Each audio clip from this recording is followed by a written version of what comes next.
Hello everyone! Today I'll be covering the First Storm Gacha banner, released alongside the newest chapter in the main story. Gast and Marion are the stars of this banner, and I'll be covering each of their kits to see how well they stack up.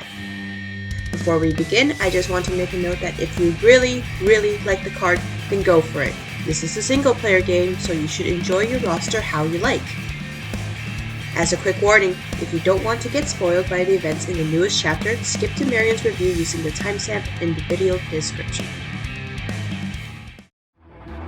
As a key player in the newest chapter, Gast is a brave type attacker that reflects his departure from Helios. Singular, high-powered skill damage is the core of his kit, but it's clear that the loss of his substance has significantly impacted his combat capabilities. With a staggering base cooldown of 10 turns on both of his skills, Gast relies on his burst skill to accelerate his skill cooldowns and clean up enemies using the echo damage from his second skill. Unfortunately, Gast's kit has fundamental flaws as both of his skills require 50% of his BP gauge to use, and he lacks a way to quickly charge his burst gauge. He's left to rely on his equipped frame skill or his allies' team links to keep up, as the damage from his skills isn't worth the hefty cost. Most gameplay-focused players would look at the skill set and wonder how a card could be designed so poorly, and yet that's the beauty of it. This Gast accurately reflects his state in First Storm and how his betrayal has only dug him further into the ground.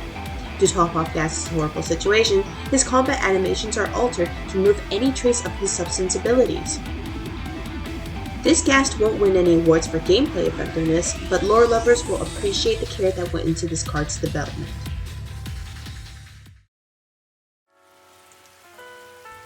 Marion's newest version represents both his anger and his care for his wayward rookie, bringing a kit perfect in supporting Gast or any hypercarry DPS you plan to bring. Marion's skills are single target buffs that improve core offensive stats and increase in potency if targeting himself or Gast. The HP cost expected out of Marion's cards aren't an issue in short-term fights, but longer battles require some healing to offset a potential early knockout. These buffs are also flat buffs, so he'll be an excellent pick for survive event teams. This card also features a set of double links that perfectly complements his banner buddy and supplies the BP gauge that First Storm Gast desperately needs. As for his secondary link, it's quite lacking in comparison, but it's pretty on brand for him. Marion's kit is simple but powerful, as he can slot into almost any team and do his job.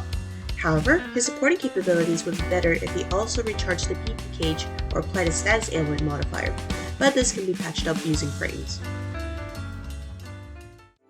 Both of these new 4-stars are excellent examples of integrating themes with gameplay, with Marion standing out for potentially enabling quick kill hyper-carry teams. Gast is an example of a card developed to represent story significance with both the positives and drawbacks it entails in gameplay. If you're concerned with meta, he's an easy skip. As for Marion, he's one of the better cards released outside of a sector set, and his offensive support will be an asset for players participating in survive events. That's all for this analysis. If you enjoyed the content, please consider subscribing to the channel. Otherwise, I'll see you all in the next video.